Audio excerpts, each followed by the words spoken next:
This is a reading from Dispatch International. Freedom of the press cannot be limited without being lost. For more uncensored news and opinion in Danish, Swedish, German and English, go to d-intl.com. That's d-intl.com.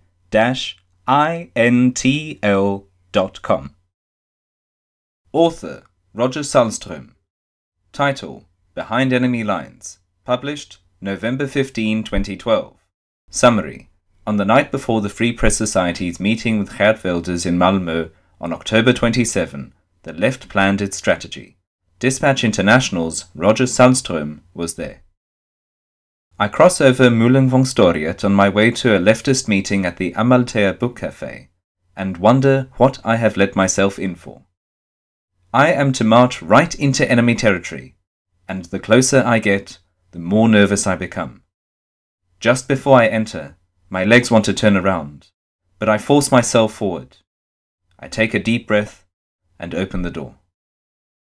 The hall at Christianstadsgatan is in a bad state, and I am hit by a stench of something resembling old burnt coffee. I'm about to learn if these people really intend to storm the Wilders meeting and what their plans are. The meeting has been called by the Facebook group Skåne Against Racism, and many have announced their arrival. But as I enter, there are no more than 7 or 8 people present, and I draw a sigh of relief. This will be quite relaxed. I want to make it appear as if I've been here before, and with determined steps I walk up to the counter and order a cup of coffee. After filling the cup, I immediately regret my decision. It smells like burning socks soaked in foot sweat for 5 days. Coffee cup in hand, I sit down in a big armchair close to the entrance where I can watch my back in case something happens. Having secured my retreat, I relax. I try to appear calm, as if I hadn't noticed that everybody fell silent when I came in. I pick up a newspaper, which I pretend to read with interest. It is full of articles about Palestine, and suddenly I feel an impulse to leave. Out of the corner of my eye, I notice a man on his way towards me. He looks suspiciously at me and says, "Who are you? Are you a journalist?" "Me? No." I laugh and look up from the newspaper. "What are you doing here?" This is serious. I have to appear credibly left-wing. I read at Facebook about a meeting with Geert Wilders, and I wanted to show that I'm against racism. The man looks me over, and my nervousness is beginning to turn my stomach upside down.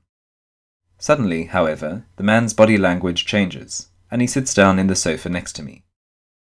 I tell him that I'm new in town, that I'm an old member of the Social Democratic Youth Organization, and have somehow ended up in Malmö.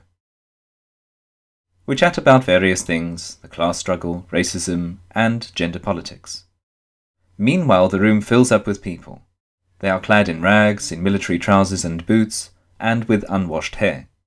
Everything feels as worn as the outfit you were handed out in the military. Quite a number of them are carrying iPhones. Shouldn't they be banned? Isn't Apple the worst kind of capitalism you can imagine? But that's left-wing logic for you. I know.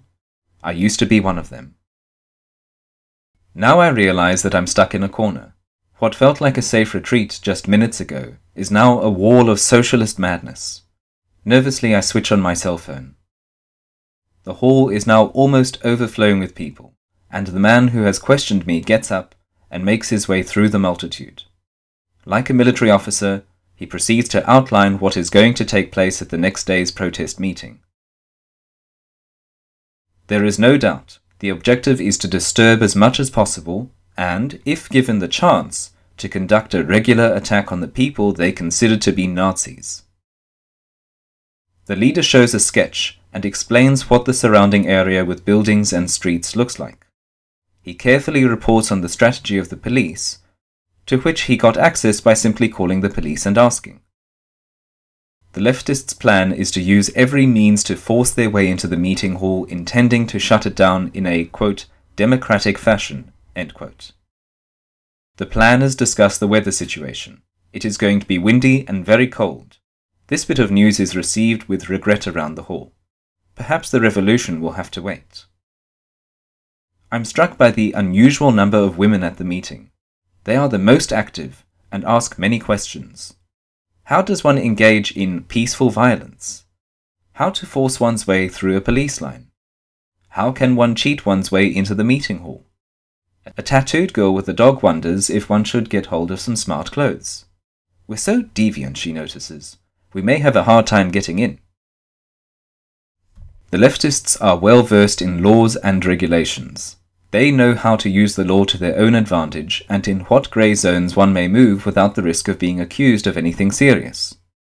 The leader encourages his comrades to bring stuff to throw at the participants in the Wilders meeting, preferably rotten fruit, balloons filled with water, or why not excrement. I'm shocked to discover how much information they have obtained from the police. Gleefully they notice that Wilders bodyguards are not carrying firearms, which means that it is perfectly safe to approach them. That way we can create chaos, and they cannot react because they lack firearms. Towards the end of the meeting, the home address of Ingrid Carlqvist, chairman of the Free Press Society and chief editor of Dispatch International, is announced. Perhaps we should pay her a visit. Half an hour later the meeting is over, and now I notice that many are looking angrily at me. Have I been exposed? With nonchalance I put on my jacket and hurriedly leave the room. A couple of minutes later I notice that I'm being followed by 3 or 4 men from the meeting. I speed up, but so do my followers. I quickly flag down a cab and check that my recorder has been working. It's time to send the recording to the security police. My first anti-racist meeting is over, and all I feel is disgust and an irritating fear. These people who have just declared their intention to attack peaceful citizens with fruit, eggs, and excrement consider themselves to be upright members of society. In my world, they are the exact opposite. I will probably never return to enemy territory. I don't like anti-democratic, violent, and totalitarian ideas, regardless of who utters them.